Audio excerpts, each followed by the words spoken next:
நன்றாக சமைத்த உணவையே உண்ண வேண்டும். ஆப் ஆயில் எடுத்துக்க கூடாது அப்படிங்கிறதையும் அறிவுறுத்தப்பட்டிருக்கிறது. பறவை காய்ச்சல் என்பது இப்போ ஒன்றிய அரசு கூட எல்லா மாநில அரசுகளுக்கும் WHO அந்த அவங்க மக்கள் நல்வாழ்வுத்துறையிலிருந்து நோட்டீஸ் அனுப்பியிருந்தாங்க.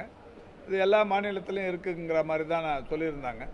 ஆனாலும் அந்த தகவல் வந்த உடனே நம்முடைய பொது சுகாதாரத்துறை இன்றைக்கி அந்த காகங்களோ அல்லது கோழி போன்ற பறவை இனங்களோ திடீரென்று அதாவது காய்ச்சல் பாதிப்பு ஏற்பட்டு இறந்து போனால் அவைகளை கண்டவர்கள் உடனடியாக அதை ஆழ தோண்டி புதைக்க வேண்டும் என்று அறிவுறுத்தப்பட்டிருக்கிறார்கள். அதில் இந்த கோழி ஏதாவது இறந்துருச்சுன்னா இறந்த கோழியை யாரும் சாப்பிட வேணாம் அப்படிங்கிற மாதிரியான அறிவுறுத்தலும் விடுக்கப்பட்டிருக்கிறது. அதையும் கடந்து கோழி இறைச்சியை உண்பவர்கள் நன்றாக சமைத்த உணவையே உண்ண வேண்டும். ஆப் ஆயில் எடுத்துக்க கூடாது அப்படிங்கிறதையும் அறிவுறுத்தப்பட்டிருக்கிறது.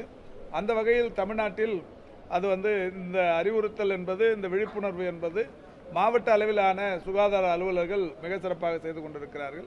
இந்த நிலையில் நேற்றைக்கு தலைமைச் செயலாளர்கள் கூட அனைத்து அலுவலர்களுடனான ஒரு கூட்டத்தை நடத்தி இதில் ஏற்பட்டிருக்கிற முன்னேற்றம் குறித்து ஆய்வு செய்திருக்கிறார்.